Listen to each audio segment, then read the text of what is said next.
Pawan Kalyan fans అన్నిటికీ అలవాటు పడిపోయారు. సినిమా వస్తుందంటే ఆనందం లేదు, రావట్లేదంటే బాధ లేదు. వచ్చినప్పుడు చూసుకుందాం, రాకపోతే సర్దుకుందాం అన్నట్లు తయారైపోయారు వాళ్ళు. ఇలాంటి సమయంలో ఒక గుడ్ న్యూస్, ఓ బ్యాడ్ న్యూస్ వాళ్ళ కోసం ఎదురు చూస్తుంది. మరి ఆ న్యూస్లేంటో ఓసారి చూద్దామా? పవన్ కళ్యాణ్ సినిమాల కోసం ఎదురు చూడడమే మానేశారు ఫ్యాన్స్. వచ్చినప్పుడు వస్తాయిలే, అప్పటి వరకు రీ రిలీజులతో సర్దుకుపోదాం అంటున్నారు. హరిహర వీరమల్లు కొత్త షెడ్యూల్ మొదలైందిప్పుడు. పవన్ కూడా ఇందులో పాల్గొంటున్నారు. ఈ 2 రోజుల షూటింగ్తో సినిమా అంతా పూర్తయిపోతుంది. త్వరలోనే ట్రైలర్ అప్డేట్ ఇస్తామని చెప్పారు నిర్మాతలు. మే 9న విడుదల చేస్తామంటూ నిర్మాతలు అనుకుంటే సరిపోదు, పవన్ కూడా అనుకోవాలి కదా. ఆయనున్న బిజీకి అనుకోలేదు.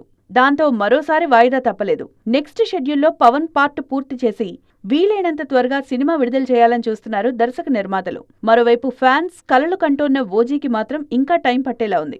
ఓజీ షూటింగ్ చాలా వరకు పూర్తయిందని అనుకుంటున్నారంతా. ఉత్సాహంగా ఉల్లాసంగా చదువు సాగాలి, గొప్ప గొప్ప ఉద్యోగాలు సాధించాలి. Vignan deemed to be university. కానీ తాజాగా ఇమ్రాన్ హష్మీ ఇచ్చిన అప్డేట్తో పవన్ ఫ్యాన్స్ కళ్ళు బైర్లు గమ్మేశాయి.